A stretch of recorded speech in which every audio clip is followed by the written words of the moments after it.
Linha de Frente. Olá, estamos no último programa do ano. Eu sou Elaine Keller e agradecendo a sua audiência, a gente está começando o Linha de Frente, o último do ano. Olha que maravilha, não é? Muito bom o ano inteiro ter estado com vocês. Eu queria agradecer demais a audiência do Linha de Frente, agradecer demais as pessoas que me escreveram, que entraram em contato, que estão me seguindo nas redes, que estão curtindo o programa, elogiando. Muito obrigada, viu?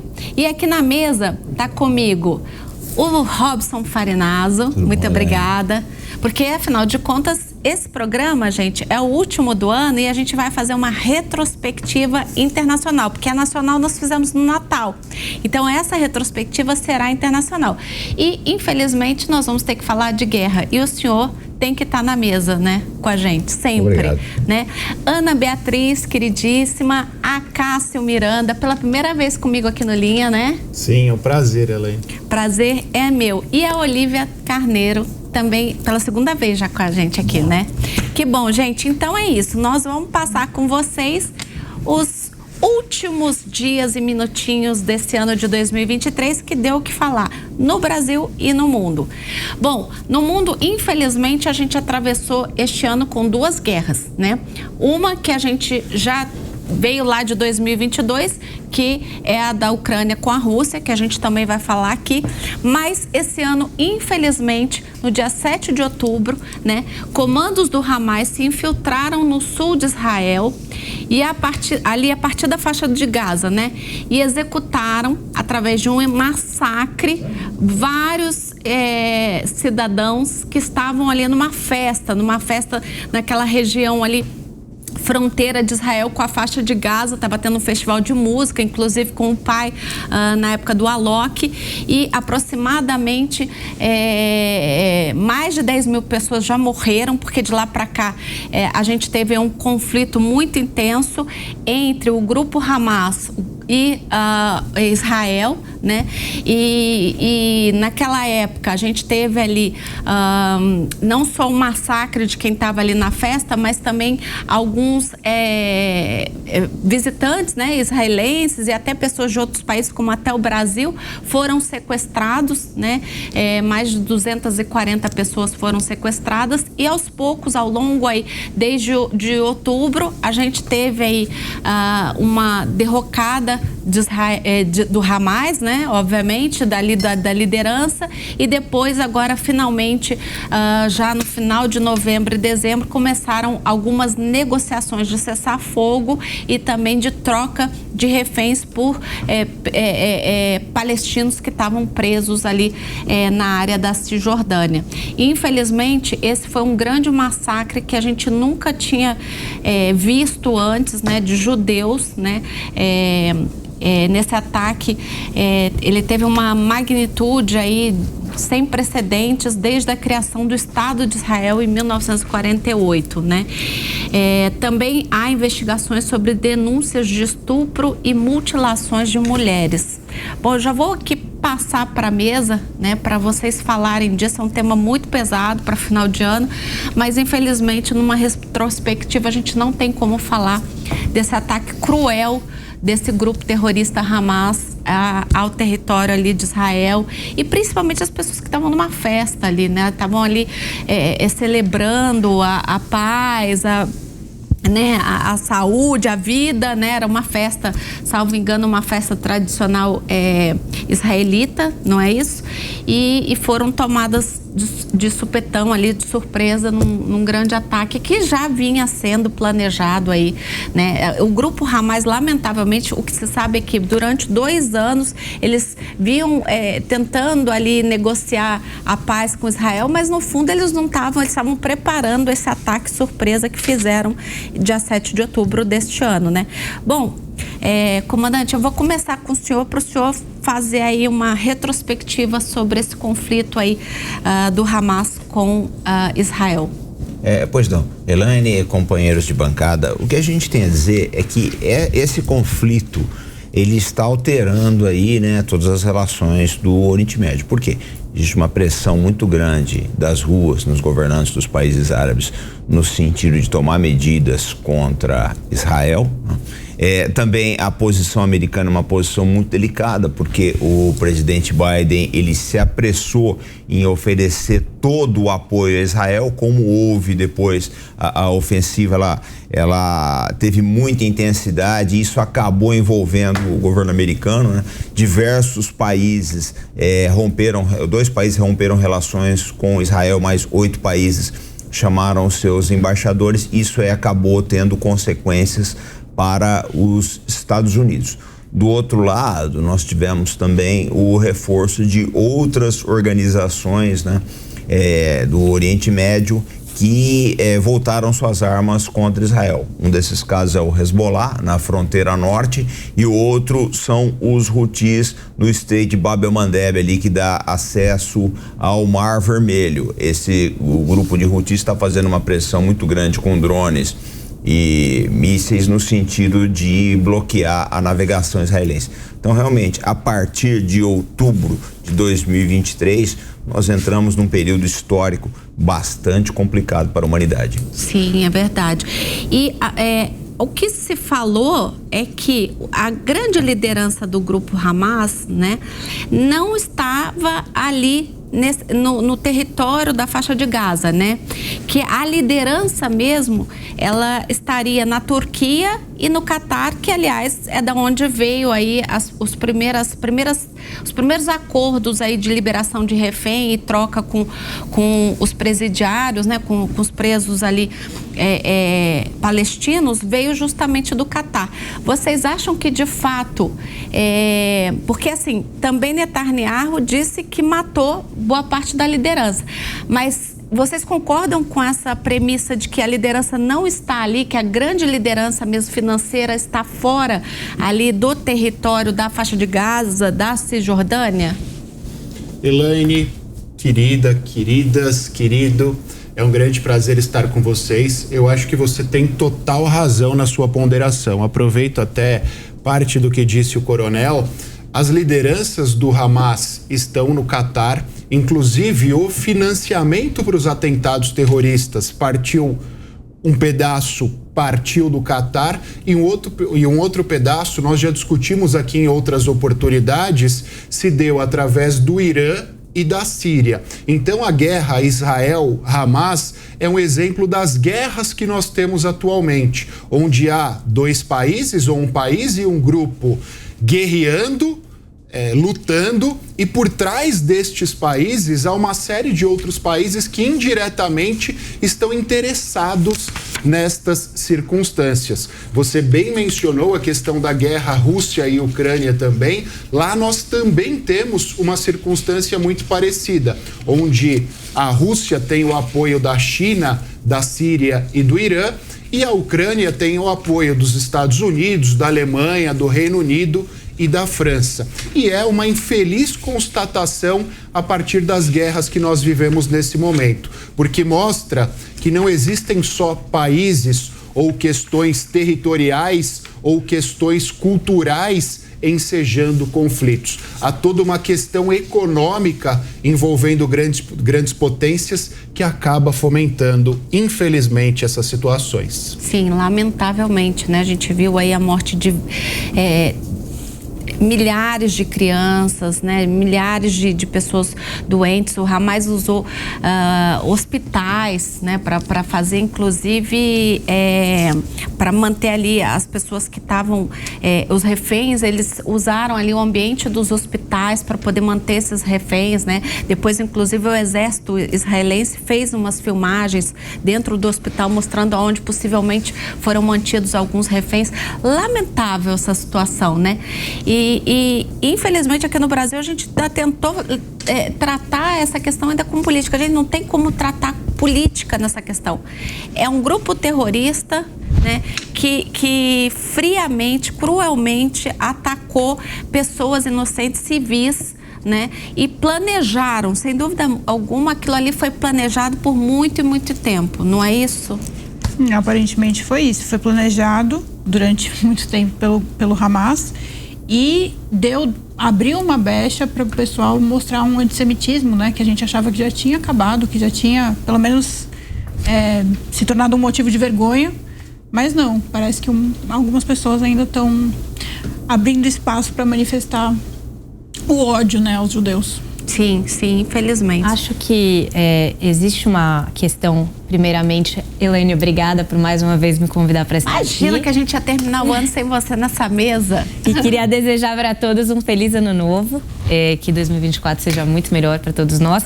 Mas o que eu queria dizer é o seguinte, muitas vezes essa guerra foi discutida, não só aqui, mas em outros veículos de comunicação, e fica em segundo plano o fato de que existem pessoas inocentes sequestradas, sendo, sabe-se lá, submetidas a quais condições, e tudo em nome de uma vontade de um grupo extremista que parece não ter outra forma para fazer a sua razão. Sim, reivindicar o que eles acham que é seu de direito. Eu parto de uma premissa muito básica de convivência, de sobrevivência. O coronel deve saber isso melhor do que eu.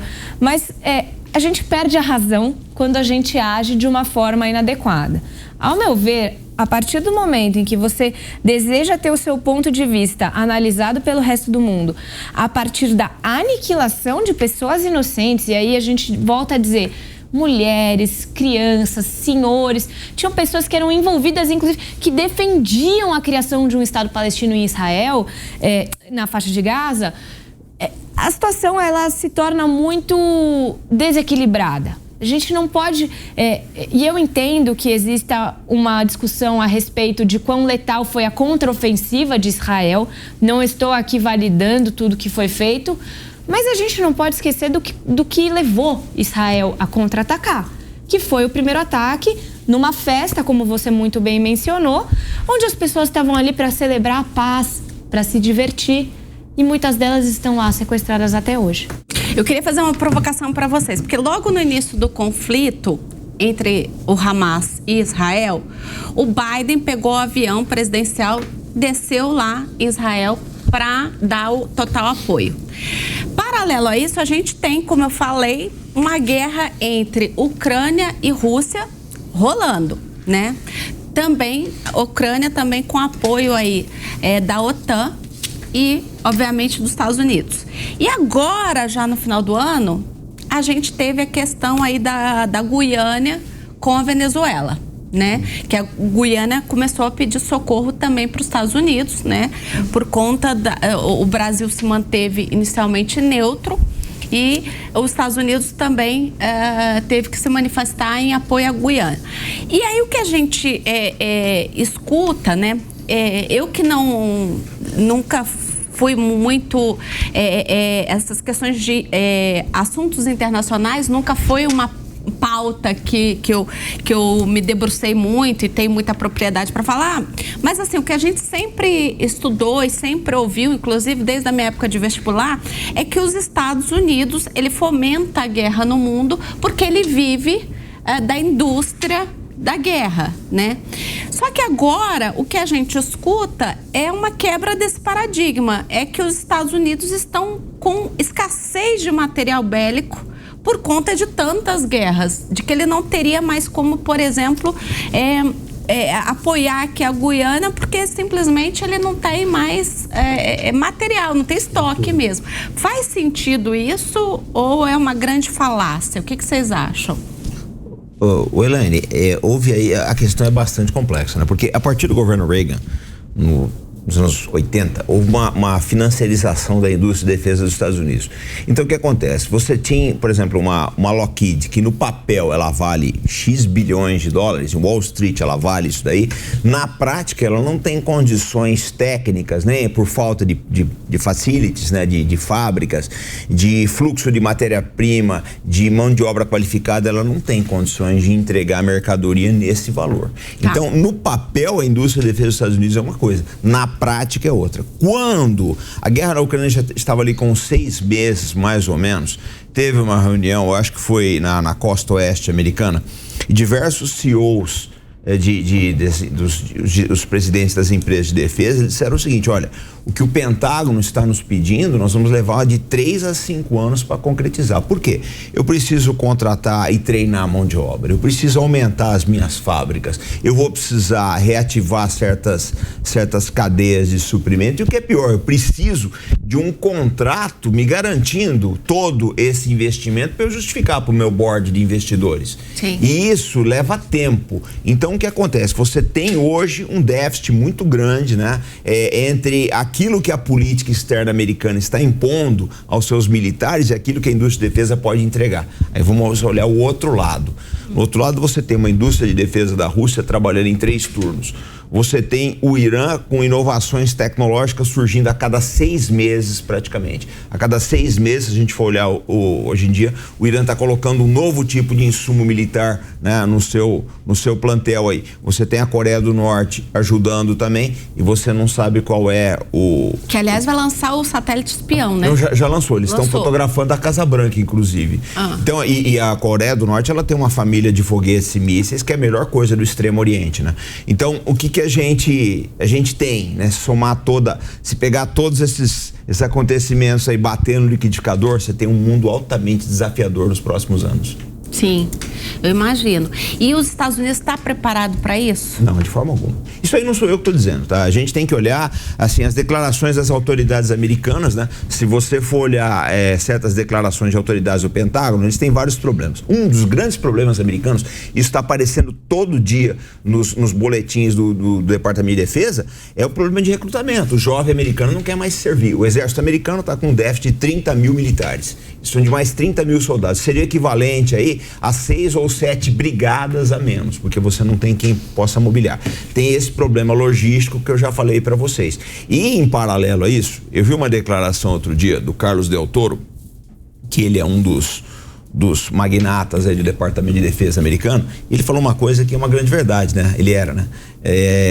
Trabalhou na Marinha. Ele deu uma entrevista e falou uma coisa interessantíssima. Falou: olha, a China tem 13 estaleiros, né, fábricas de navios, sendo que um estaleiro chinês, um deles, é maior que todos os estaleiros americanos somados. Então, além dessa musculatura industrial enorme que a China tem, há um fator agravante que um navio chinês ele custa de 1/3 ou 1/5 do preço do navio americano. Aí qual é a saída que está se propondo, né? Não, nós vamos mudar a lei, porque pela lei americana a Marinha só pode comprar navios fabricados nos Estados Unidos. Eles estão querendo mudar a lei para poder comprar navios na Coreia do Sul, que poderia, em tese, né, alcançar a corrida naval do chinês. O problema é o seguinte: você até pode fabricar navios, mas as pessoas continuam não querendo servir na Marinha dos Estados Unidos. Caramba. Então, é certo dizer que os Estados Unidos criou uma cobra que agora vai picar ele mesmo? Eu acho que quando a gente olha para as guerras que nós temos nesse momento, isso é muito simbólico. Porque, primeiro, Hamas, financiado pela Síria, Irã, indiretamente Rússia e China. Rússia, financiada por si mesma, além da ajuda da China, da Síria e do Irã. Coreia do Norte, Rússia, China, há sempre o mesmo pacotinho, inclusive aqui na América do Sul, a Venezuela. Ela é insuflada por esses países, ao passo que a Guiana é defendida pelos Estados Unidos. E eu não sei, Eli, se propriamente os Estados Unidos criaram uma cobra que vão picá-lo, mas fato é que os Estados Unidos não tiveram nas últimas décadas a mesma vontade, não se estruturaram da mesma forma que a Rússia e a China fizeram. Pagaram para ver, né? Pois é, e aí então vamos entrar agora na temática aí da guerra entre a Ucrânia e a Rússia, né? Em janeiro desse ano ainda, o exército russo, reforçado por 300 mil reservistas e apoiado por paramilitares do grupo Wagner, passa a atacar particularmente a área do Donbass, no leste da Ucrânia. Em maio, Moscou revidou a captura da cidade de Bakhmut, né? Bakhmut, isso. ao final da batalha mais longa e sangrenta desde o início da invasão da Rússia em 24 de fevereiro de 2022. Ou seja, mais de um ano depois, porque isso foi em maio, né? Ele revidou, então, a tomada ali de Bakhmut. É isso. Sim, o que acontece? No final de 2022, a Ucrânia fez uma ofensiva. E ela foi bem sucedida. Havia muito poucas tropas russas no terreno, então a defesa russa era muito permeável, havia uma distância muito grande entre um posto de defesa e outro. A Ucrânia se aproveitou e recuperou uma boa parte do território perdido. Só que aconteceu o seguinte: dali para frente, a Ucrânia sentou em cima do sucesso e achou que tudo que viria depois seria da mesma forma. Só que os russos estavam preparando reservas, trazendo mais munição, trazendo mais carro de combate, remodelando a sua aviação e principalmente retemperando as suas táticas, que é outra coisa também que é bastante comum no exército russo. Sempre foi, desde Napoleão. Eles nunca terminam uma guerra do jeito que eles começam. A curva de aprendizado do exército russo é uma das melhores do mundo. E o resultado a gente viu depois. A Rússia partiu pro ataque. Que foi já esse ano. Sim, que foi já esse ano. Ela revidou e com os 300 mil reservistas ali, paramilitares, ela foi para cima. Sim, mas, Elaine, era esperado isso. Porque quando a Ucrânia fez o ataque, o que acontece? Havia um efetivo mínimo de tropas russas no terreno. E os principais analistas alertaram para o seguinte: olha, se a Rússia aumentar a presença de tropas e ela tem reservas, a Ucrânia vai se ver numa situação difícil. Foi o que aconteceu. Entendi. Quer falar um pouco sobre a Ucrânia?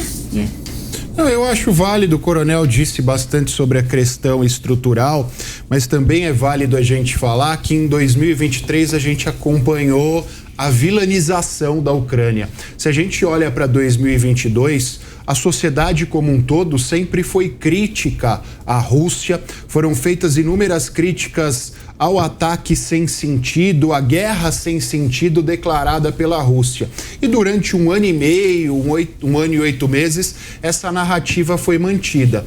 O problema é que a guerra vai perdurando, o desgaste, mesmo da vítima, vai acontecendo. E nós já acompanhamos no final de 2023 inúmeras críticas feitas à Ucrânia, inúmeras críticas feitas ao líder ucraniano e eventuais críticas feitas a excessos cometidos pelo exército ucraniano. Isso é um indicativo que talvez a guerra esteja no final, porque a partir do momento que nós temos críticas feitas à Ucrânia, aqueles que são os grandes apoiadores da Ucrânia, principalmente os Estados Unidos, são inseridos nesta crítica. E nós teremos eleições nos Estados Unidos em 2024. Então eu não acho que o Biden entrará ou manterá a estrutura do exército ucraniano por muito tempo, especialmente sabendo que isso pode levar à sua derrota nas eleições norte-americanas.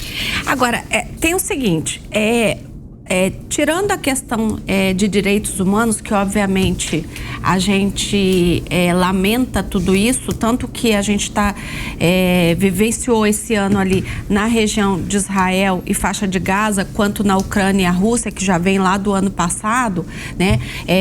E no caso especial de Israel, a gente ainda teve aí alguns brasileiros, né, que estavam ali na região e que a gente teve que fazer a operação Voltando em Paz, né, para resgatá-los, etc.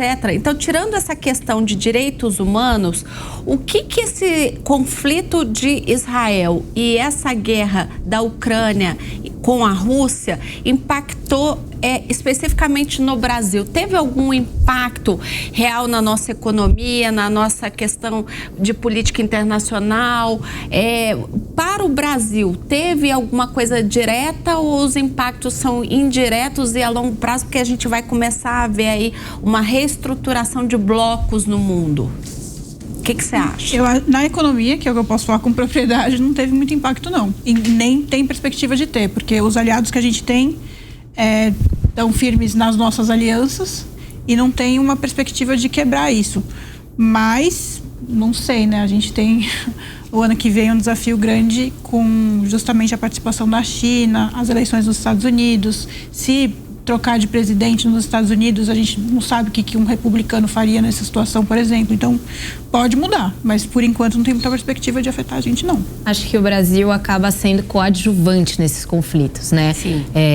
A gente tem visto uma política do governo de não interferir muito, de não opinar muito, o que é até válido. No início, o Lula, logo que entrou nesse terceiro mandato, ele até chegou a fazer alguma menção de tentar fazer a paz ali.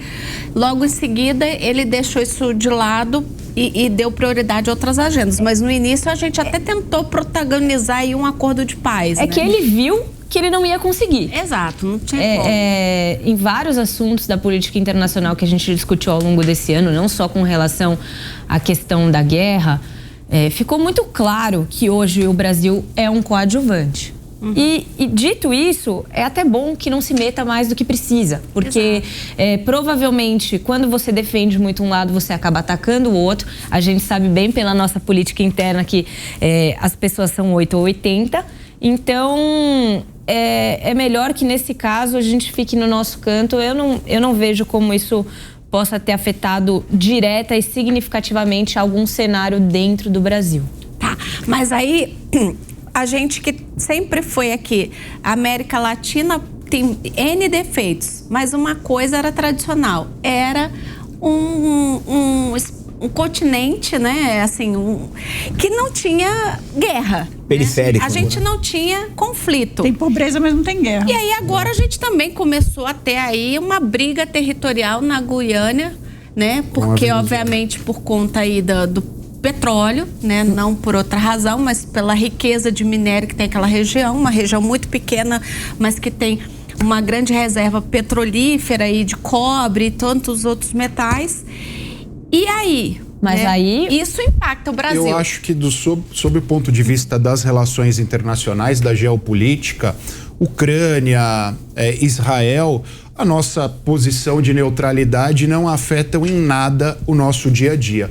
Mas quando nós pensamos no nosso quintal, aqui na América Latina, na América do Sul, dois países vizinhos, que em determinado momento nós estamos no meio dos dois, isso acaba sim afetando a nossa política internacional e isso infelizmente acaba mostrando uma certa fragilidade do Brasil em termos de liderança dentro da América do Sul. Como nós somos o maior país, historicamente nós sempre fomos o país mais rico, com mais recursos, a gente acabou encampando esse papel. Mas, e também até uma afinidade ideológica. O maior território da região. Exato, também, né? Exato. E também uma afinidade ideológica entre o Lula e o Maduro. Mas estes aspectos, seja o aspecto econômico, seja o aspecto ideológico, acabaram não contribuindo e o Brasil não conseguiu pacificar essa questão, com uma peculiaridade ainda maior.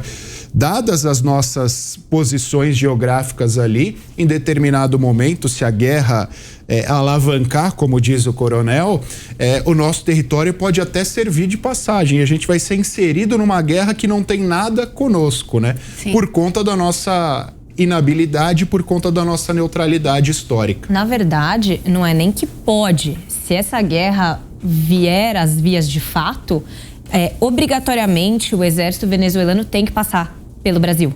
Porque tem uma... território, né? Porque ou ele ataca via por via não vai. Aérea ou marítima, mas a logística terrestre.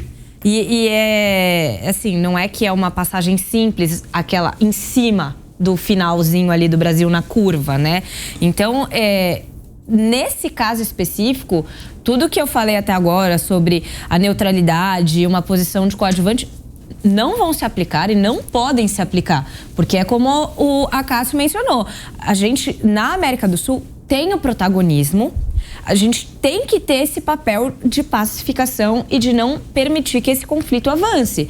E aí, voltando um pouquinho lá para trás na nossa conversa com relação à estrutura militar americana e tudo mais, acho que além do aspecto de escassez, existe um ponto que é muito significativo e que também vai influenciar no que eu acredito que seja o não avançar dessa questão de forma militar, diz respeito à proximidade territorial.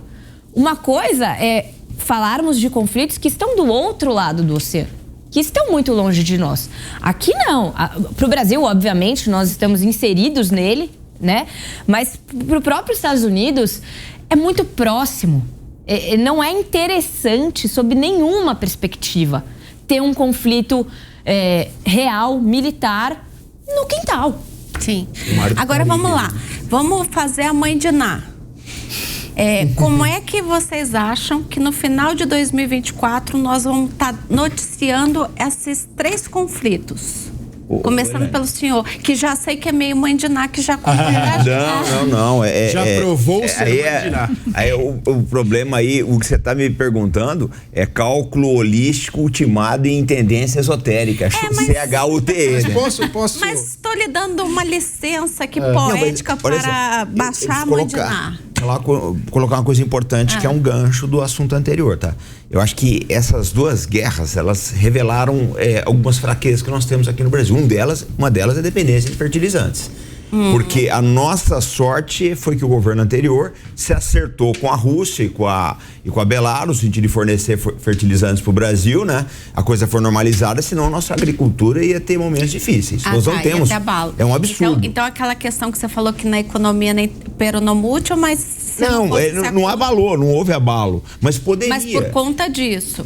O problema é que a gente nunca olha, a gente só passa a tranca depois que o ladrão entrou, né? Agora parece que estão acordando, vão fazer. E uma fábrica de fertilizantes, não sei, parece que tem qualquer conversa dessa aí. E a outra é o seguinte: o porto de Eilat, no sul de Israel, que dá acesso ao Golfo de Aqaba, né, na extremidade sul de Israel, está praticamente parado. Por quê? Porque mais ao sul, os Houthis, né, um movimento guerrilheiro de origem xiita apoiado pelo Irã no Iêmen, eles estão atacando navios de bandeira israelense e interromperam a navegação. Agora, você para pensar o seguinte: como é que um grupo como os Houthis, que são uma guerrilha, né, guerrilheiros de sandália e mascadores de cate, tem mísseis com 1.500 quilômetros de alcance? Nós não temos isso no Brasil. Quer dizer, na verdade, esse grupo guerrilheiro, que não é nem um ator estatal, eles têm armas mais avançadas do que toda a América do Sul.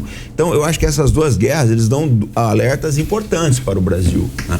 No sentido de que a gente precisa ter a nossa independência de fertilizantes, nós precisamos investir em armas mais avançadas. A Ucrânia sofreu muito porque ela fechou as suas fábricas de armamentos, ela tinha mais de 250 fábricas aí, fechou todas, e eu acho que a gente não está dando essa importância aqui no Brasil. Mas o que você perguntou de conflitos futuros, vamos lá. Olha, que você acha que a gente vai estar falando sobre esses três conflitos em 30 de dezembro de 2024? Se forem só 3, né? Porque pelo amor de Deus, a mãe de Ná mesmo. Teve 3 golpes de Estado na África e nós nem estamos mencionando ele. É verdade. 3 golpes de Estado aí, o pessoal falou que ia ter intervenção no Niger e acabou que ninguém foi para lá porque não tinha nem como fazer uma intervenção, né? Não há como fazer. Agora, Helena, a gente tem que ser prático. É o que o Acácio falou, né? Qual vai ser o pêndulo? O que vai dominar teu programa ano que vem? Vai ser as eleições americanas, ninguém tem dúvida disso.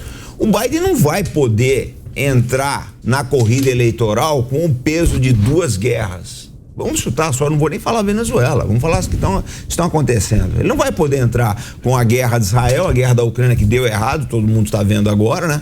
Ele não vai poder fazer essa corrida aí, essa corrida eleitoral com essas 2 guerras. Ele vai ter que resolver alguma. Se vai surgir outra no caminho, não sei. Eu preciso lembrar uma coisa. Historicamente, ele é do Partido Democrata. Historicamente, 2 presidentes americanos do Partido Democrata que estavam com uma guerra, estavam no seu primeiro mandato com uma guerra, acabaram não disputando a eleição. São eles: Harry Truman, em 1952, com a Guerra da Coreia, e Lyndon Johnson, em 1968, com a Guerra do Vietnã, né? Todos eles sucederam um presidente que morreu no cargo. Todos eles ficaram um tempo um pouco maior que o primeiro mandato, né? Porque ele pegou o final. O Truman, por exemplo, pega o final do mandato Roosevelt e depois ganha uma eleição. No caso do Johnson, ele pega o final do mandato do Kennedy e ganha a primeira eleição. Ele poderia se candidatar, assim como o Truman. Mas os 2 estavam com uma guerra nas costas e acharam temerário enfrentar um período eleitoral. Isso pode acontecer com o Biden também. É até aí que eu posso ir com as previsões. A gente não sabe, porque Olha, Ana, você quer ver uma coisa? A gente já ouviu, né, uns rugidos da Coreia do Norte. Pode acontecer alguma coisa ali.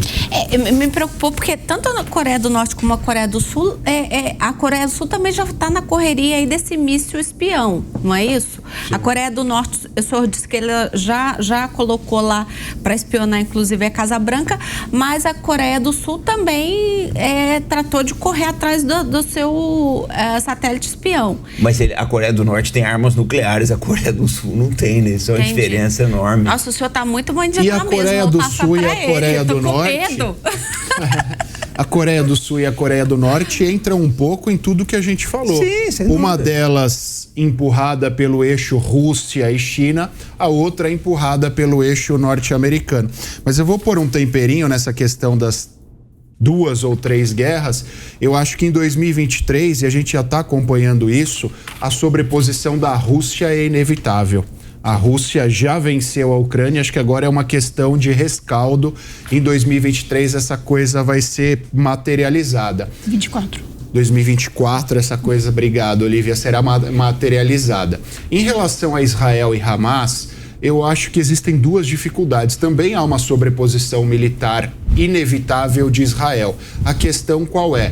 Você não elimina uma filosofia terrorista como é a do Hamas. Por mais que sejam mortos todos os terroristas que estão na faixa de Gaza, o Hamas continuará existindo. Em outros momentos, novos ataques podem ser praticados.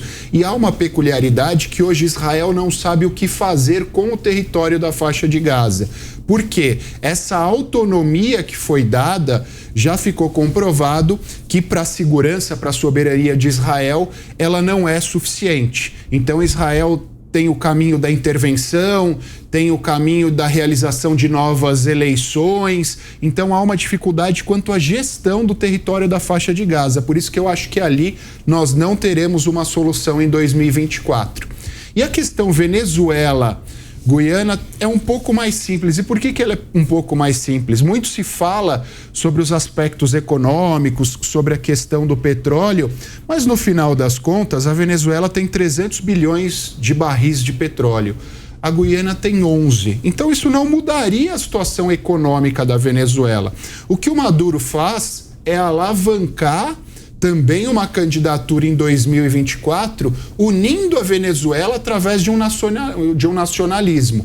Se esse efeito der certo, independentemente de qualquer ataque à Guiana, ele não vai entrar nessa aventura. Em alguma medida foi usado pelo Netanyahu. Esse veneno é o mesmo que Netanyahu é um precedente perigoso. Exato. É que o Bibi em Israel propriamente foi usado, mas era uma situação um pouco diferente. Ele estava fragilizado e os ataques involuntários, a rigor não dependeram dele, acabaram alavancando a sua manutenção no poder.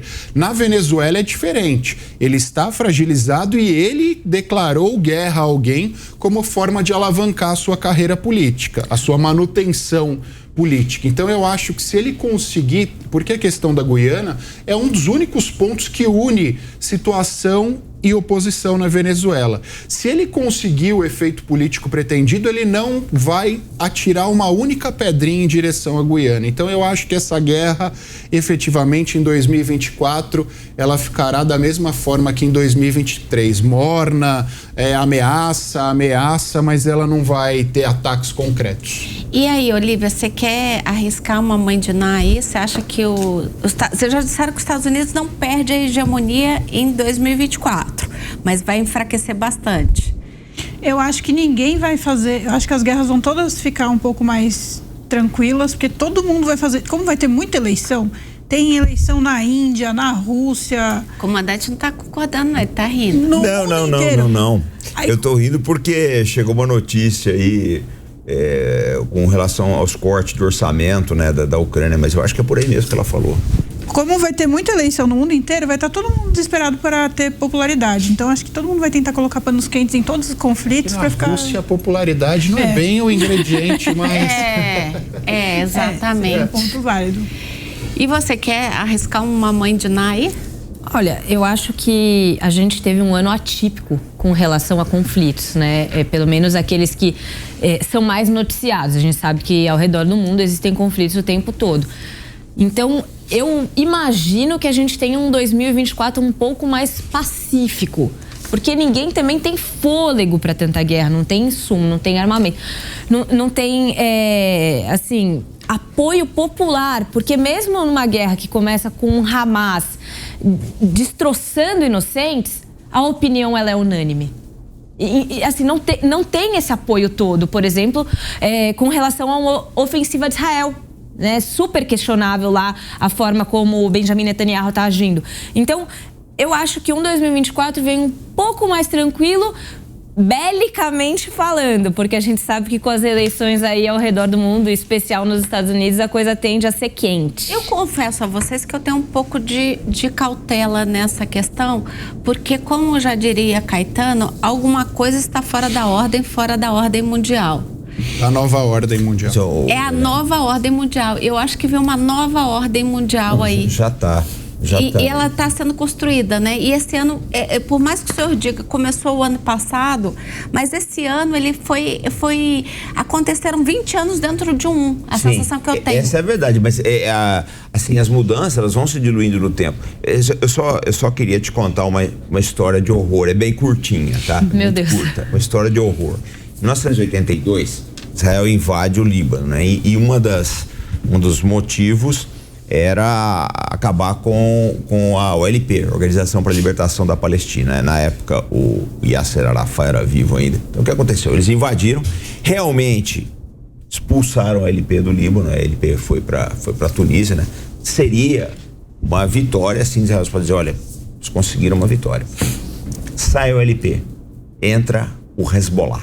No ano seguinte, o Hezbollah faz um ataque a um quartel de fuzileiros navais dos Estados Unidos em Beirute, no Líbano. Morreram 240 fuzileiros num único dia, num único ataque. Na verdade, o Hezbollah, ele matou mais fuzileiros navais dos Estados Unidos num único dia do que toda a Guerra do Golfo, em 1991. Então, a gente eu não acho que Israel vai conseguir acabar com o Hamas. Eu sou muito cético com relação a isso. E eu acho que se por um acaso o Hamas for desmantelado, vem coisa muito mais radical aí. Porque foi o que aconteceu no Líbano em 82. Que medo. E aí, vamos falar agora, rapidamente, antes de terminar o primeiro bloco. Aqui, né, no nosso território, a gente teve eleições na Argentina e venceu o ultra-direita, né? Nem sei se é ultra-direita, ele é ultra-liberal, ultra-tudo. Libertário. Ele é ultra-tudo. Ele é ultra fora da curva, inclusive, né? O Milei, né? E a gente sabe que o presidente Lula não compareceu à posse e a relação ali entre eles está bastante estremecida, até porque Milei se mostrou aí simpatizante com uma ideologia diferente do governo brasileiro, né? E a gente tem aí um novo governo na Argentina dizendo que vai acabar com o Banco Central, na verdade ele quer acabar com as instituições, ele quer fazer um novo país dolarizado, sem Banco Central e etc. E ao mesmo tempo você tem ali o conflito da Venezuela, que a Venezuela vai ter eleições também o ano que vem, enfim. Como é que fica essa nova ordem mundial, mas a gente falando aqui da nossa cozinha? Eu acho que a gente tem que olhar para dois aspectos. Primeiro, a América Latina, hoje, quando a gente olha para o mapa, ela é bem dividida entre países governados pela direita e entre países governados pela esquerda. Então, essa alternância, essa disputa de protagonismo, ela é natural no continente sul-americano e ela já vem acontecendo há umas boas décadas. No que diz respeito ao Milei, ele se autodeclarou anarcocapitalista, libertário, mas no final das contas, eu acho que ele é uma direita diferente dessa direita com a qual nós estamos acostumados, a direita do Trump e a direita do Bolsonaro, porque um libertário, na essência, ele defende liberdade em todos os aspectos, não só nos aspectos econômicos, mas nos aspectos relacionados à vida propriamente. Então ele é favorável ao aborto. Aos costumes, porque Exato, a gente exatamente. chegou a discutir muito isso aqui na Jovem Pan, só para complementar o que você está falando, que o Bolsonaro, por exemplo, é de direita, mas nos costumes Sim. ele é muito conservador, né? Sim. E o Milei é justamente o oposto, ele é direita em tudo, né? Para Exato. ele tá valendo tudo. Ele defende casamento de pessoas do mesmo sexo. Ele, em determinado momento, ele chegou até a defender venda de órgãos, exatamente. Isso. Então é uma direita um pouco diferente daquela direita com a qual nós estamos habituados. Mas, pensando na relação Lula-Milei, eu acho que os dois podem até não se gostar, podem até não concordar, mas eles serão os mais pragmáticos possíveis. O Brasil é o principal parceiro econômico da Argentina. E a Argentina vive uma crise. Ele não vai tirar a Argentina da crise brigando com o seu principal parceiro econômico. E a Argentina é o segundo ou terceiro, a Olívia sabe isso melhor do que eu, parceiro econômico do Brasil. O Brasil também não pode fechar essa porta para a Argentina.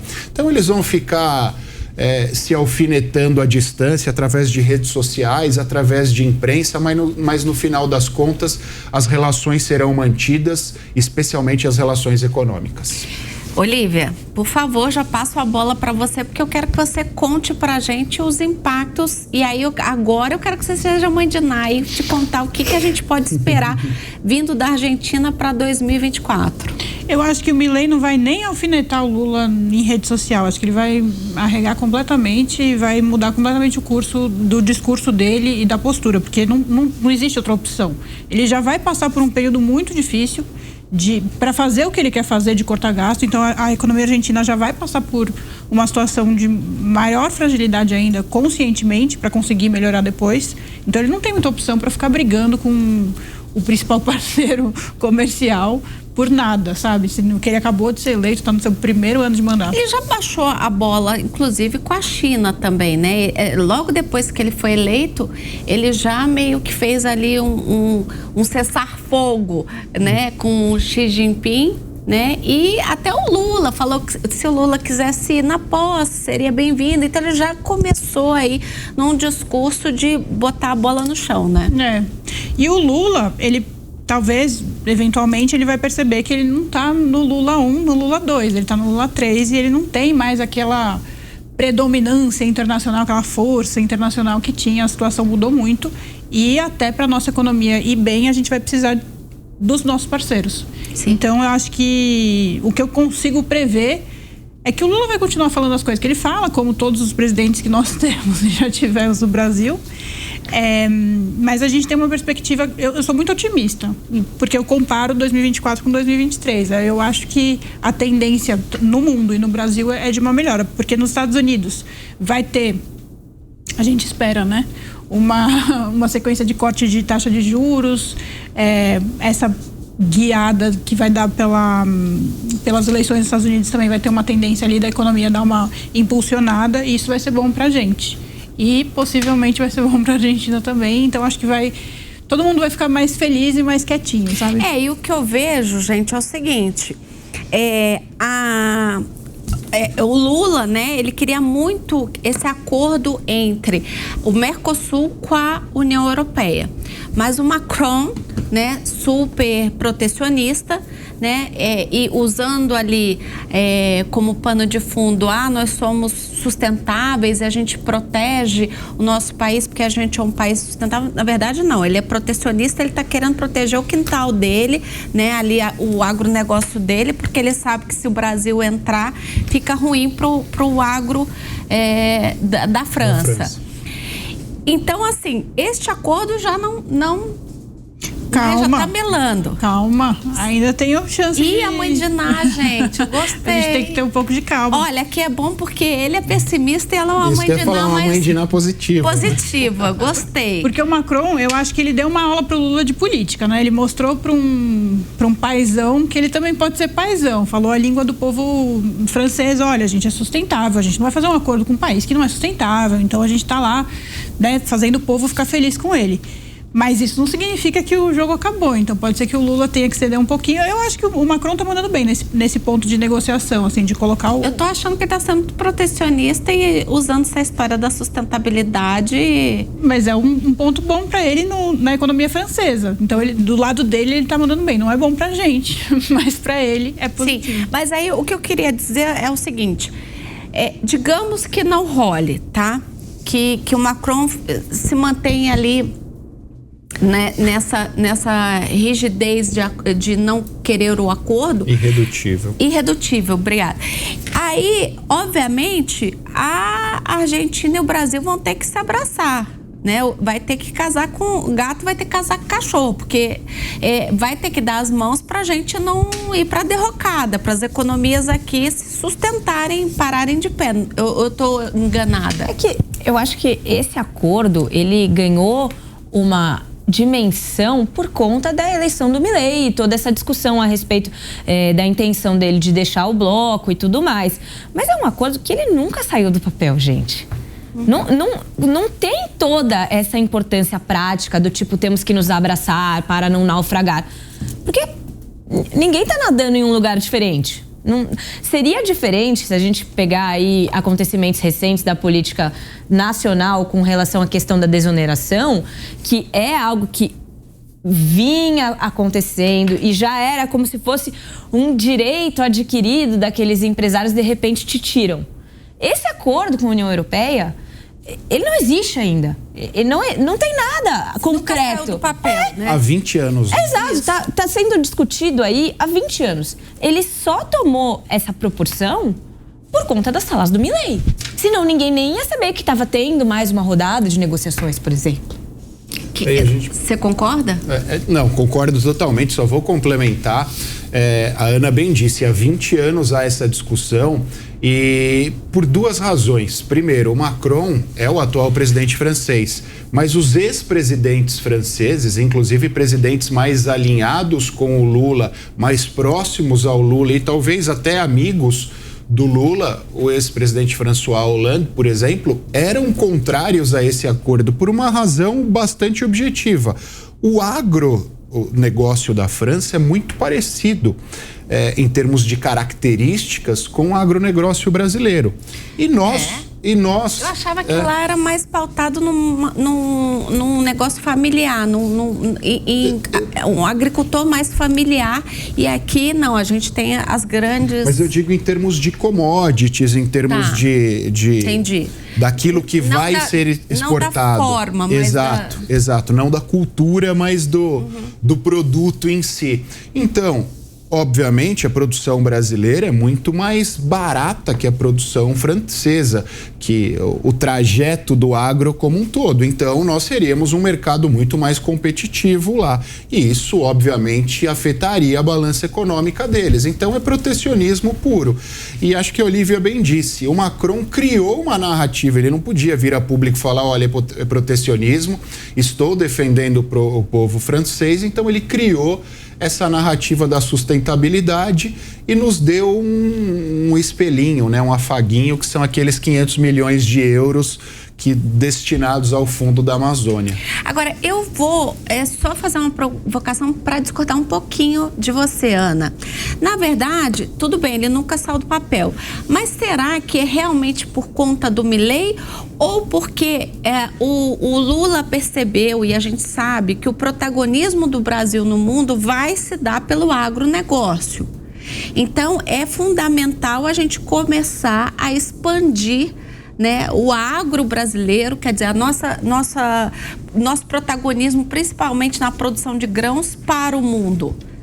O que você acha, Olivia? Eu acho que é isso mesmo. Eu acho que é muito mais do que pela fala do Milei. Eu acho que é porque a grande sacada tá... O protagonismo do Brasil tá no agro, tá na nossa safra de grãos, tá ali a nossa riqueza tá aí. É aí que a gente vai dominar o mundo, teoricamente. E numa produção sustentável, que é a agenda, né? A COP veio aí para mostrar que a gente precisa trabalhar bastante nessa agenda e a gente não está trabalhando o suficiente. E se o Brasil quiser ter algum espaço no comércio internacional, a gente vai ter que investir bastante nisso. É a nossa única saída. Eu acho que você está macronizando um pouco essa situação. Macronizando. Porque se essa era a agenda e o principal fundamento, por que essa discussão não começou antes? O Lula já está no governo desde 1º de janeiro. Mas começou, não começou? Eu tô enganada. Eu acho que a água bateu no bumbum só. Então. Porque eu acho que talvez com a história do Milei deu uma acelerada, né? Vamos acelerar. Então, não foi a beleza do agronegócio brasileiro. Tá bom, tudo bem, 1-0. Ufa, agora eu posso ir embora. Vou começar 2024 feliz.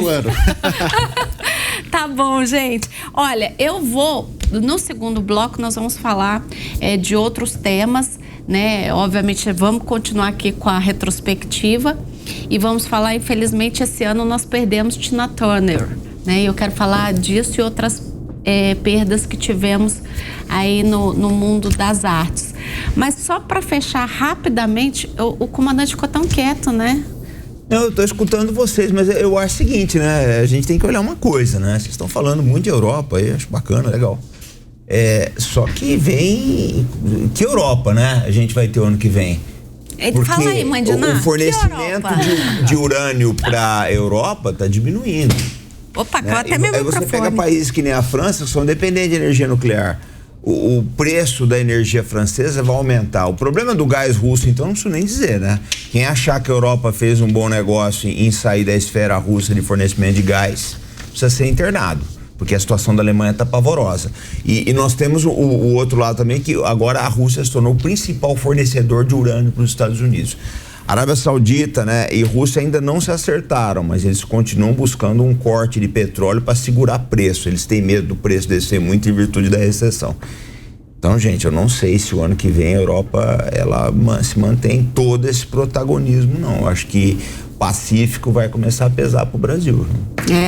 Não sei, né? É a tendência. E outra, Helena, eu vou te dizer uma coisa, tá um rufar de tambores muito grande aí na Europa com relação a provável fim da guerra da Ucrânia. O pessoal tá falando, porque agora o Putin não vai parar na Ucrânia. Tem gente falando, o Putin vai parar em Portugal. Isso é bobagem, isso é besteira. Isso aí é conversa do pessoal para ganhar dinheiro em cima da venda de armas. Quem vai pagar esse aumento nos gastos de defesa é o consumidor europeu, é a economia europeia. Eu quero ver como é que isso vai ficar também. Porque, você quer ver um negócio? A OTAN recomendava 2% do PIB, investimento de 2% do PIB em defesa. Sabe qual era o único país da Europa que cumpria isso? A Polônia. Muito bem, agora o resto vai ter que cumprir.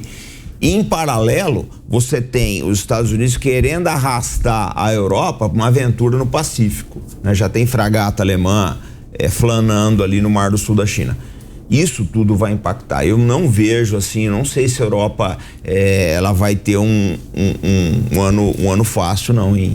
E antes de continuar aqui nos temas, eu queria agradecer muito ao pessoal da AACD. Esse ano a gente participou do Teleton, né? E aí eles mandaram agora no final do ano esse presente pra gente tão fofinho, né? Uma caixa tão bonitinha, né? O projeto Teleton também que a gente esse ano participou com muito carinho. Obrigada ao pessoal da AACD. Bom, vamos voltar aqui para nossa pauta. Agora vamos falar, infelizmente, das perdas que nós tivemos no mundo artístico internacional. Primeira delas, a cantora Tina Turner, que é a rainha do rock and roll, morreu aos 83 anos, no dia 24 de maio, na casa dela, onde ela morava lá na Suíça, né? A Tina ganhou 8 prêmios Grammy e vendeu mais de 100 milhões de discos em todo o mundo. A gente lamentava a morte dela, né? Eu gostava demais da Tina, né? Outra morte que ficou bastante marcada foi a da cantora Lisa Presley, filha do Elvis Presley. Ela também morreu este ano, né? Ela faleceu muito jovem ainda, com 54 anos. E a morte que mais abalou Hollywood foi, sem dúvida alguma, em outubro, a do ator Matthew Perry, que atuou no seriado Friends. O ator morreu também com 54 anos, muito jovem também, né? Essa pegou todo mundo de surpresa e o pessoal ali de Hollywood, até os brasileiros que eram fãs do Friends, ficaram muito tristes com a morte dele, né? Já vi que sua carinha, Ana. Pode falar. Não, é que pra quem assistiu Friends, a morte dele foi um choque. Ele, assim, óbvio que ele era fundamental. Se eram 6 Friends, ele era um deles, ele era um personagem fundamental. Mas é algo que, quando você é tão fã de um seriado por tantos anos quanto Friends durou, é como se eles fizessem parte da nossa vida. É algo... É muito extraordinário, porque às vezes a gente sofre mais com a perda de um desconhecido do que de alguém que a gente conhece. Mas é porque a gente sente como se eles conhecidos fossem. E nesse caso, tinha um fator muito interessante, que ele é um personagem engraçadíssimo, um ator maravilhoso, mas ele vivia uma luta aberta contra a depressão e o vício. Então, ao tempo em que a gente tinha o Chandler, que era aquele personagem maravilhoso, super carismático, super animado, a gente sabia que o ator por trás dele vivia muitos problemas. E ele exercia um papel muito importante ao expor isso para o mundo. Porque a gente sabe que na televisão e no cinema, muitas vezes os atores e atrizes vivem dessa aparência que, na verdade, por dentro eles estão completamente devastados, eles estão sofrendo alguma coisa. E ele ter trazido isso a público, sendo um personagem tão famoso e tão querido, era algo muito louvável. E aí, a perda dele de forma trágica e acidental, porque não foi, né, causada por algum desses fatores, diretamente pelo menos. Todo mundo que assistiu Friends chorou esse dia. Sim, eu tô vendo. Eu, inclusive. Acho que você tá quase chorando, inclusive. Mas agora já vou até passar por casa, porque eu também sei que era fã. Ela bem disse, acho que uma geração inteira foi marcada pelo seriado, e a par de todos esses aspectos que a Ana mencionou, que de fato tocam e ficam como exemplo para todos nós, Friends também tem uma questão relacionada ao nosso dia a dia hoje. Talvez tenha sido a primeira série efetiva onde nós esperávamos a próxima temporada, onde nós esperávamos os próximos episódios. Então o nosso timing de assistir TV ultimamente foi muito marcado por aquilo que foi determinado por Friends também. Você assistia Friends? Então, não, né? da lista, o único que eu conheço é o Chandler. Eu sei que quem é a Tina Turner, mas se você me perguntar uma música... Nossa, agora eu me senti maravilhosa. Não, mas olha só. Comandante, ela acabou com a gente. Você pode fazer o contraponto. Posso fazer a defesa? Eu tenho 40 anos, faço 41 agora em janeiro, daqui a alguns dias. O primeiro filme que me marcou e a trilha sonora do primeiro filme que me marcou, Mad Max, com a música da Tina Turner. E a música do We Don't Need Another É isso que eu ia falar, Tem uma ligação muito grande da Tina Turner com o Brasil, que é a música Simply the Best. Simply the Best, que ela fala que o pessoal usou no funeral do Senna, né? E essa música, acho que ela diz muita coisa do Senna, né? Simplesmente o melhor. Pela competência, pela garra e pelo amor que o Senna tinha ao Brasil. Eu acho que raras vezes, né, uma música casou tanto com uma pessoa como a Simply the Best e o Senna. Mas assim, isso é ignorância minha, tá? Só pra deixar bem claro. São duas músicas, agora a gente vai parar aqui e contar particularidades, né? São duas músicas que eu não consigo ouvir. Uma é Pai, do Fábio Júnior, que só falta você dizer que não conhece. Isso, claro. O Pai, é aquela música, gente, eu escuto, eu choro. Então, eu já sei que eu vou dar vexame, eu tento evitar essa música. E outra é o Simple the Best, da Tina Turner, que não que eu chore, mas me arrepia, porque quem viveu a infância, né, e a adolescência assistindo as corridas do Ayrton Senna, eu acordava domingo para assistir Ayrton Senna. Sim, acordávamos. Então, essa música, ela tem uma memória afetiva muito forte para nós, né? E não dá para colocar na voz de outra pessoa, tá? Tem que ser com a Tina Turner, se trocar vai ficar ruim, não tem como, né? Eu acho que nenhuma... Porque a Tina, ela teve uma vida sofrida, teve uma vida bastante complicada. Sim. Eu acho que Ela apanhou do marido, sim, né? E ninguém consegue cantar. Mesmo pós-sucesso, né? Mesmo Sim, sem dúvida. Aquela, como é que chama? Um private dancer dela também. Sim. É muito bonita. Ela canta com... Ela é uma pessoa assim que ela canta com... É o espírito falando, é o espírito se manifestando. Ela tem... Olha, acho que Tina Turner e Joe Cocker... A natureza. É que a Tina Turner, ela é aquela artista que ultrapassa a geração. Sim. Porque eu conheci pelos meus pais e hoje, adulta, eu escuto sozinha no carro de vez em quando. O negócio ultrapassou uma fronteira, né? Que vozeirão que essa mulher tinha. Hoje, E quando as chegar em casa, eu vou botar no Spotify. As pernas dela, eu queria ter aquelas pernas torneadas de Tina Turner, né? E ela sabia que tinha as pernas bonitas porque ela só usava... Mas ela não tinha o seu rosto, né? Ah, meu Deus! O rosto, né? Que é um dos mais bonitos da televisão brasileira. Ai, obrigada! E o pessoal me pergunta, como é que é? Eu falo, ela é belíssima, Helena é uma pessoa muito bonita. Todo mundo me pergunta isso daí. Eu bati essa foto que eu tenho que mandar lá pro canal Arte da Guerra, que o pessoal depois vão lá na live, vão me perguntar. Olha, depois dessa. Ganhou 2024. Ganhei 2024. Começa com o pé direito. Comecei já, gente.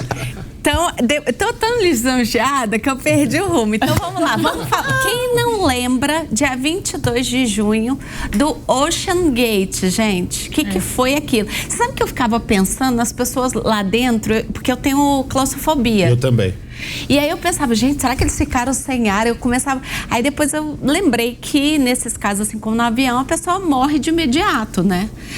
O senhor que é da Marinha pode contar isso. Mas, para quem não lembra, gente, era um dirigível ali que fez uma exploração, era um submarino turístico da empresa Ocean Gate Expedition, que realizava justamente uma expedição para visitar ali o Titanic, né, os restos do naufrágio do Titanic. Ele foi com 5 ocupantes a bordo, né, e entre as vítimas estava justamente o seu investidor, né, o seu criador, né, e alguns milionários, porque era uma viagem muito cara, né, eles pagaram muito caro. Inclusive eu fico pensando, gente, como é que alguém pode pagar tão caro para entrar dentro de uma cápsula daquela? Olha, você vê o quão frágil ela é. E, aliás, eu já vou passar logo pro comandante, porque, sendo da Marinha, o senhor pode contar. O senhor teria coragem de entrar aí nessa cápsula aí, nesse dirigível? Eu não. Minha pau, Juvenal. Eu acho o seguinte, Lene, você para pra pensar, tem uma coisa na aviação que a gente chama de tecnologia da lápide, né? Que você faz investigação no acidente aeronáutico e você sempre acaba vendo que tem alguma coisa de custo que foi diminuído. Alguém cortou o custo em alguma coisa e isso acaba impactando. Mas eu já vi muito disso em projetos militares, né? E o que acontece? Qual era a certificação que esse negócio tinha, né? E quem é que estava fiscalizando isso? Era um joystick, gente. Não, eu ia falar, você começou a sua frase dizendo, era um submarino. Era uma tentativa de um submarino. Era um dirigível ali. Não, era um rascunho ali. Você quer ver um negócio? Ali no centro do Rio de Janeiro tem o Espaço Cultural da Marinha e tem um submarino nosso que é aberto à visitação, né? Você entra, você vê que tudo ali é redundante. Então, você tem 2 conjuntos de tudo que você pode pensar, 2 ou até mais, né? É uma redundância muito grande, porque se falhar um sistema, você usa o sistema alternativo. Aquilo tudo é muito vigiado, etc. Mas você para pensar no equipamento, né? Com essas dimensões, fica difícil você colocar redundância. Então, se um sistema falhar, É verdade. você provavelmente só tem aquele. Eu não embarcaria numa aventura muito dessa. rudimentar, né? Muito Exatamente. rudimentar. Depois a gente viu que era joystick de videogame mesmo, que controlava... Eu não seria pego numa dessa por 2 razões. Meus 2 maiores medos estão ali. Eu sou claustrofóbico e morro de medo de mar. Então eu não entraria num negócio desse nem que me pagasse. Não, muito imagina dinheiro. ainda pagando os milhões que O dinheiro você tem, a grana da viagem. Olha, a minha diretora Mel tá aqui falando no meu ouvido que ela entraria fácil num. Eu não entraria. A Melzinha é radical, viu? Melzinha, assim, é muito radical. São várias coisas que eu fico pensando, como é que as pessoas pagam pra fazer, né? Primeiro isso, outra é pular de paraquedas, não tenho o menor... Eu já tenho coragem. Eu não tenho menor. Olha, pagar eu não pagaria, mas eu faria qualquer coisa também. Eu sou meio ignorantona, sabe? Tipo, É sério? Se te pagassem, você ia? Você ia no Ocean Gate aí? Se falasse, Olivia, te dou aí 500 mil reais, eu ia. 20 mil reais, acho que eu ia. Você e a Mel, de mão dada. Mas tem coisa que a gente faz com 20 anos que quando a gente chega nos 50, a gente olha e fala, eu não faria isso agora não.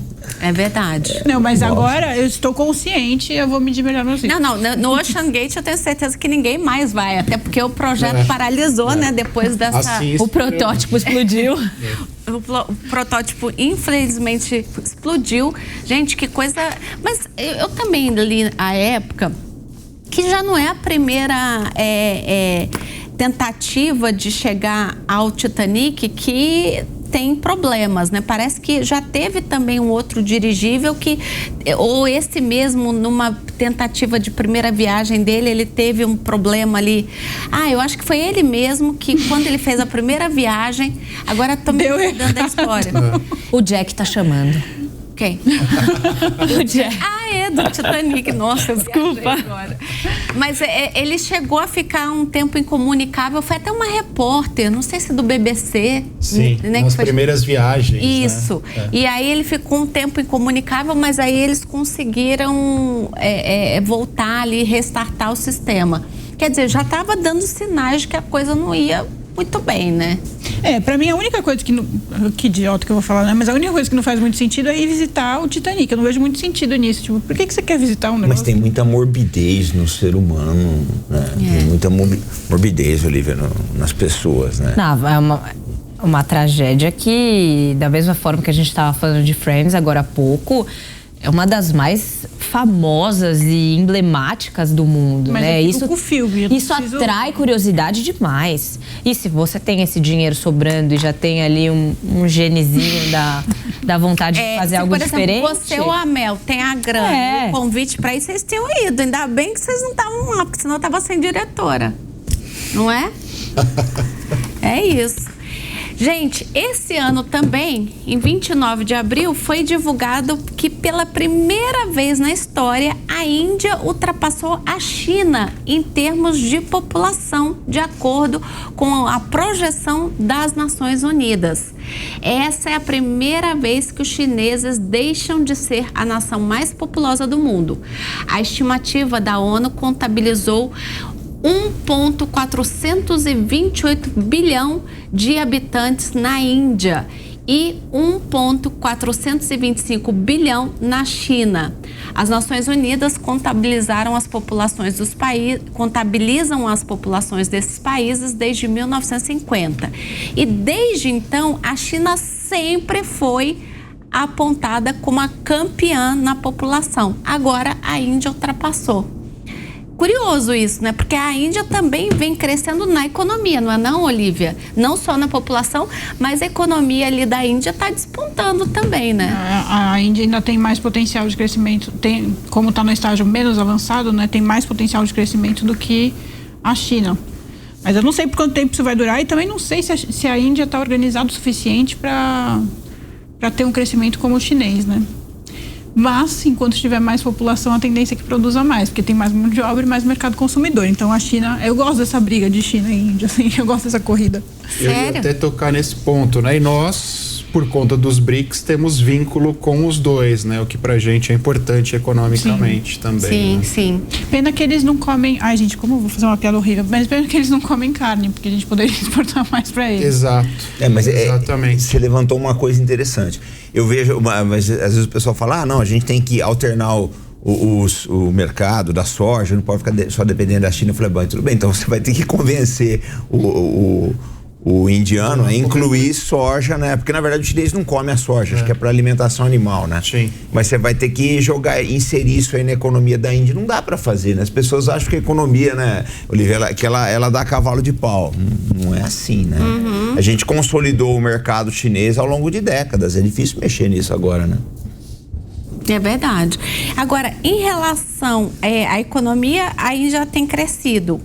E em relação à qualidade de vida, qual dos dois países vocês acham que está mais bem pontuado? Porque a população é bem complicada. Ali na China você tem... É que é muito difícil... Desculpa. Não, vai lá. É muito difícil de você falar em qualidade de vida, porque são meios de vida muito diferentes dos que a gente está acostumado aqui. Sim, do Ocidente, né? Então, muitos dos hábitos dessas duas populações, para nós, soam completamente absurdos. É só você pegar as cerimônias de cremação, por exemplo, que existem na Índia. O casamento de vários dias. O casamento. Ou, por exemplo, na China, que eles comem carne de cachorro. A gente aqui fica horrorizado com essa situação. Então é difícil da gente comparar, porque Cobra, né? o que eles fazem lá já soa estranho para nós. Já soa algo não qualitativo. Mas, na verdade, é cultural. É cultural, exatamente. E a gente tem que olhar especialmente para o caso da China. Quando a gente fala em qualidade de vida, talvez as circunstâncias econômicas hoje, a China é uma superpotência, sejam melhores. Mas sob o ponto de vista dos direitos humanos, da democracia, dos direitos civis, dos direitos políticos, a China não está longe de ser um exemplo. Então, é difícil a gente falar qualidade de vida para uma população que está inserida numa situação como essa, né? Eu confesso que eu tenho dificuldade nessa correlação. Sim. Bom, gente, agora a gente vai para o nosso quadro queridinho do ano. A gente perguntou para o Dr. Danilo Costa sobre uma pergunta que chegou para nós. A pergunta que chegou para nós foi o seguinte, sobre a questão das blitz de lei seca, né? É fato ou é fake que divulgar os locais de blitz policiais da lei seca na internet, seja por aplicativo, ou seja por grupo de mensagens de amigos, enfim, ou postar nas redes sociais, olha, tá tendo uma blitz aqui na rua tal, tomem cuidado. É fato que isso é crime, que você divulgar uma blitz, você pode estar incorrendo num crime? E aí, o doutor Danilo Costa, né, que é membro da OAB lá da Bahia, justamente para a área de trânsito, nos respondeu e a gente vai rodar para vocês. Você já deve ter se deparado com mensagens em aplicativos alertando para uma blitz policial em determinado local ou ainda informações em grupos de aplicativos de mensagens. Mas, em razão dessas mensagens, vários órgãos de fiscalização passaram a publicar a notícia de que o indivíduo que divulga essas informações estão incorrendo no crime previsto no Código Penal, no artigo 265, que tem a possibilidade de pena de reclusão de 1 a 5 anos. Respondendo à pergunta acima, entendemos que sim, é crime. Mesmo que a lei atual não seja tão cristalina, o artigo do Código traz um rol de exemplos e a blitz é sim um serviço de utilidade pública, tornando a conduta típica, já que com a divulgação se protegem os criminosos que furtaram ou roubaram veículos, que clonaram veículos automotores e aqueles que estão dirigindo embriagados, que também hoje são previstos como criminosos. Então, todas essas condutas impactam diretamente na segurança pública, na segurança viária e na preservação de vidas. Além disso, nós teríamos os critérios morais relativos a essa conduta de quem avisa que está ocorrendo a blitz. Mas aqui estamos abordando somente uma jurídica do assunto. Diante disto, nós temos hoje em trâmite no Congresso Nacional, de autoria do Fabiano Contarato, senador, um projeto de lei para que haja um artigo específico para criminalizar a conduta do aviso de blitz e assim nós não termos decisões conflitantes ou interpretações divergentes sobre o artigo e a conduta que consideramos típicas. Queria muito agradecer novamente ao Dr. Danilo pela explicação. Então vocês aí de casa já sabem, nada de ficar expondo aí na internet, nas redes sociais, olha, tá tendo blitz em tal lugar, tomem cuidado, porque você pode estar incorrendo num crime, né?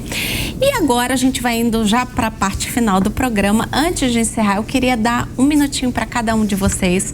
Primeiro, eu quero agradecer muito esse ano que a gente passou juntos, né? A gente realmente noticiou muita coisa triste, muita coisa que a gente não gostaria de ter noticiado. A própria guerra que a gente falou aqui, o conflito de Israel com o Hamas, em certos momentos chocaram tanto que eu cheguei a chorar por 2 vezes, por imagens que a gente tem que ver justamente por estar aqui no meio de comunicação. Você é obrigado, né, a aprofundar mais o seu conhecimento, a ver imagens, ver vídeos, até para selecionar e trazer para a audiência. Então, em 2 momentos eu vi crianças e eu não consegui realmente seguir adiante. Mas eu tenho a esperança de um mundo melhor, eu tenho esperança que as coisas melhorem. Mas eu queria, além de agradecer, passar um minutinho para cada um de vocês e queria que vocês dissessem o que vocês desejam para vocês em 2024. E aí eu vou começar com a Ana. Elaine me pegou aqui num momento difícil, não tive nem tempo de refletir com essa pergunta surpresa. Mas eu acho que, no fundo, a gente sempre quer saúde. Saúde é essencial para que a gente consiga alcançar qualquer outro objetivo que a gente tem na vida. Então, se eu puder desejar para mim, para minha família, para os meus amigos e para todos nós, vocês que estão assistindo, algo específico seria saúde. Fora isso, não quero mais falar tanto de guerra. Espero que o mundo encontre um pouco mais de paz, de harmonia, de equilíbrio. Comecei a participar aqui do Linha de Frente e percebi a dificuldade que algumas pessoas têm de dialogar e de escutar o outro. E eu desejo isso, que a gente consiga escutar mais o outro no ano que vem, que as coisas vão fluir muito melhores. Que notícia você gostaria de ter que comentar em 2024? Que eu ganhei na loteria, na Mega da Você, Cássio. Elaine, eu acho que eu vou ser um pouquinho utópico, mas no final todos nós seremos. E final do ano, Natal, eu acho que são boas datas porque elas acabam aflorando na gente esse sentimento positivo, esse sentimento de renovação, acabam aflorando uma esperança que é natural a todos nós. Então, eu desejo que 2024 seja um ano melhor do que 2023, que principalmente os nossos líderes coloquem a cabeça no travesseirinho e pensem em soluções positivas, especialmente aqueles países que estão em guerra, que eles tenham soluções pacíficas. Porque no final das contas, quando a humanidade está em paz, todos os outros problemas são facilmente superáveis. Comandante, 1 minuto para o senhor. Posso só falar? Claro. Eu queria comentar em 2024 o tricolor campeão paulista, campeão da Libertadores. Não devia ter deixado. Comandante, eu também quero. 1 minuto para o senhor. Eu só queria que o Brasil olhasse mais para o Brasil. Eu bato muito na tecla que às vezes a gente briga por problemas que estão acontecendo do outro lado do mundo, gente. E a gente parece que quer internalizar essas coisas, quer trazer isso aí, né, pro nosso rol de problemas. Acho que nós já temos problemas demais. Eu acho que a gente precisa olhar mais pro Brasil, para essa coisa. Se vocês querem efetivamente mudar o mundo, trazer a paz para a Ucrânia, trazer a paz para Gaza, né, trazer a paz para Guiana, você tem que começar com a paz aqui no Brasil. Acho que nós temos que ser o exemplo das coisas boas para esse mundo. Concordo. Nossa, falou por todos nós, inclusive nos nossos lares, né? Olha, Helena, só para terminar, eu vou te dizer um negócio. Para as pessoas que às vezes estão desesperadas, né, tão tristes, estão deprimidas, eu faço só cobertura de guerra, né? Então é difícil, espiritualmente é uma carga muito grande pra gente, às vezes se reflete no físico, tem às vezes dores nas costas complicadas aí, mas eu queria dizer uma coisa para vocês: o tempo, a verdade e a vida, eles acabam revelando tudo, sabe? Então eu tenho sempre esperança. O tempo e a verdade e a vida não tem como superar, como deixar que essas coisas não acabem não se impondo e trazendo coisas boas pra gente. Amém. Olívia? Ficou difícil pra mim agora. Eu acho que, o que eu desejo pra mim e pra quem me cerca é muita sabedoria, né? Pra saber lidar com as oportunidades e com os momentos difíceis. Eu tenho muita dificuldade, eu sou muito ansiosa. Então, pra mim, sabedoria é o que eu preciso. E a notícia que eu gostaria de comentar são várias. Eu queria comentar notícias do Brasil colocando política pública baseada em evidência na prática e a gente parar de ficar discutindo ideologia, briga de partido político, falar de solução, sabe? Eu queria muito que a gente tivesse essa oportunidade no país. Sim. Bom, então, encerrando o programa, eu vou propor aqui um brinde para a mesa, né? Que a gente brinde aqui junto com a nossa audiência, viu? Esse brinde é para a audiência, que a gente tenha muita paz, muita saúde, que 2024 seja um ano de união acima de tudo, né? Que é o que a gente acabou de falar aqui. Para todos vocês, muita paz, muita saúde, muita união e um 2024 muito iluminado. Muito obrigada pela sua audiência durante todo esse ano de 2023. A gente vai ficando por aqui. Jovem Pan, jornalismo independente. A opinião dos nossos comentaristas não reflete necessariamente a opinião do Grupo Jovem Pan de Comunicação. Realização Jovem Pan News.